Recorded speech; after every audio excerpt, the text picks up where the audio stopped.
All right, part two of the SEO video. I actually forgot some stuff. Your boy forgot. SEO can't be that easy.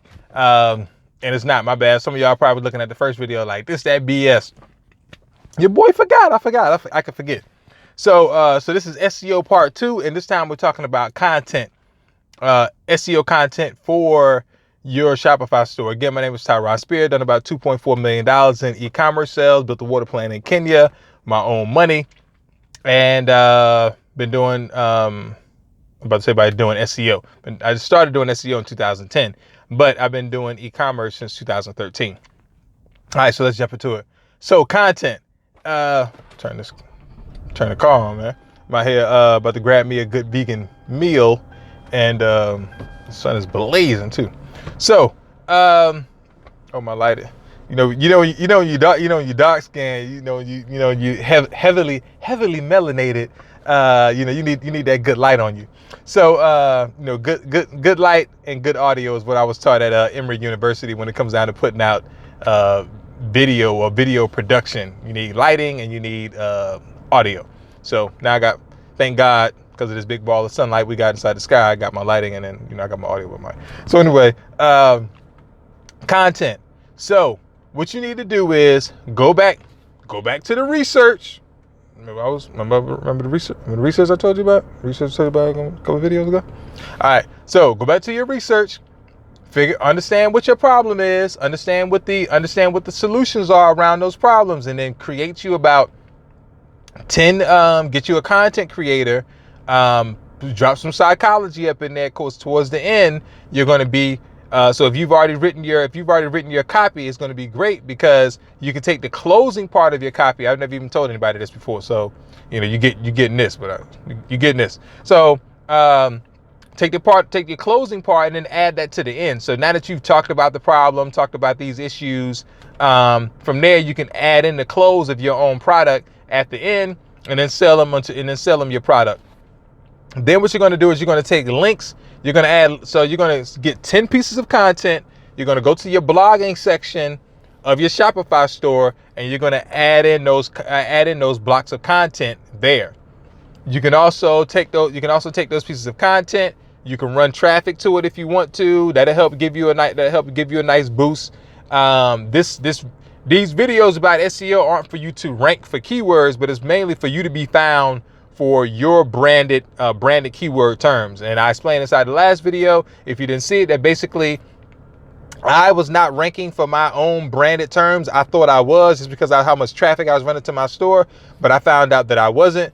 Thankfully, at the time, nobody was actually running ads against my own keyword terms. And I basically told you in the last video that if you don't do what I'm telling you to do, and I see you out there in these e-commerce streets selling your products and they similar to mine, and then I go to Google and I don't see you, your boy gonna have to get that word. I mean, hey, you created this brand, you got this real jazzy sounding name, but at the end of the day, you solving the same product I'm solving, you solving the same problem I'm solving. So I'm gonna go ahead and add that keyword into my branded search campaigns, and then boom, your boy's gonna be popping up, and I'm gonna be eating off your marketing dollars, and you won't even know I'm eating off your marketing dollars, because I'm just gonna be eating.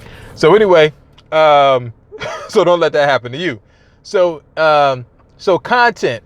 So 10 articles of content, solving problems, how to pieces of content, and it's just how-to solid pieces of content. Get your content writer. How-to pieces of content, top 10 review type content works well, and even looking in the news to see for your specific problem. I was about to say keyword term, but for your specific problem, trying to figure out what's been in the news, or what are people talking about, or even how you can pull, if you understand all the different things that are affecting your problem. Like, let's say, for instance, you're selling. Let me give you an example. Let's say that I like to reach for things that I know nothing about, which is good. So I'm going to grab the shoe niche. I'm going to be selling high heel shoes. So let's say So let's say I'm selling high-heeled shoes. So if I'm selling high-heeled shoes, one thing that I'm thinking about right now is, okay, yes, so I already have so I got my next product. Okay, so I'm selling high-heeled shoes. In high-heeled shoes, I'm also selling arch support padding in the shoe. So basically, the articles that can be written can be around, let's say, arthritis. Maybe there's some sort of big arthritis thing that's come out, and it's like, well, by wearing high heels without padding, you can get arthritis in your knee, or you get arthritis in your toes. But thankfully, because we have this high tech, what did I just say it was? It was some sort of padding. Whatever that padding was that I just mentioned. Obviously, I'm not in this niche. So whatever that padding is, heel support or arch support. So because we have this high tech arch support in the heels, it actually prevents you from having arthritis in your toes. So now you get a chance to pull from these different places. So that's why it's key for you to know the problem, and then the family of problem, or all the other things that can affect the number one problem that it is that you're selling, or the number one problem that you're selling a solution to. So and the number one problem that you're solving, and the other problems that are around it, the other things that are around that problem that are also affecting that problem. I.e., I just gave you, I was selling a few seconds ago, I was selling high-heeled shoes that had arch support inside of it, and that arch support helped with arthritis.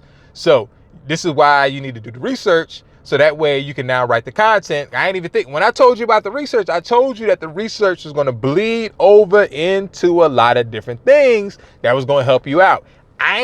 When I told you that, I didn't even think about the content. I didn't even think about SEO. I wasn't even in the SEO mindset. I was just pulling up, give me some vegan food. It was like, yo, drop a video on SEO. I was like, yo, why didn't I think of that? Why didn't I think to drop a video on SEO for e-commerce? So here we are.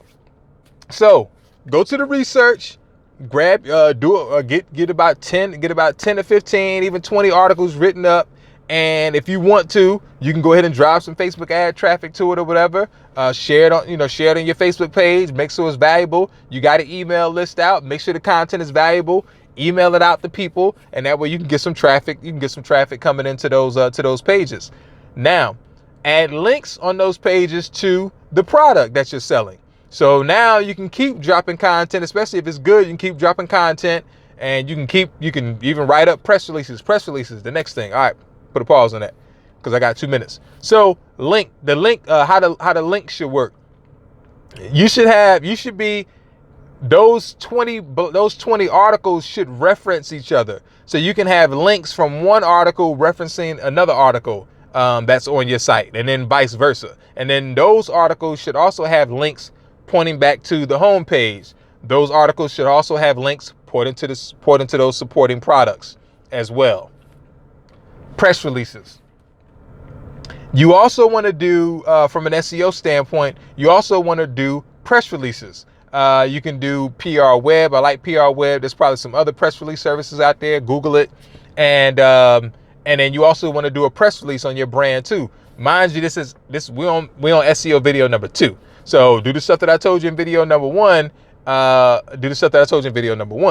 So you can release press releases as well. And then you could also, skim off some traffic and send some traffic there as well. Or you can also use the press releases as what they call pre-sale pages. So now people can read that article that was really published in a real newspaper, and there's links in there to your stuff, and then people can click and come to your website and buy. And typically if people read like a pre-sale page, and they consume that content, they're more than likely to buy. Versus even if somebody sees your ad on Facebook and they come and click through, they're less likely to buy. But if they see your ad on Facebook, click on the pre-sale page, and then go to your product and buy, then go to your product, it's exponentially high chance of those people converting. But depending on the numbers, depending on the math, sending people from your ad to a pre-sale page and then having them bounce, or, you know, having them bounce versus click through to your website may be smarter just to have them click through to your website, depending on the price point of your product.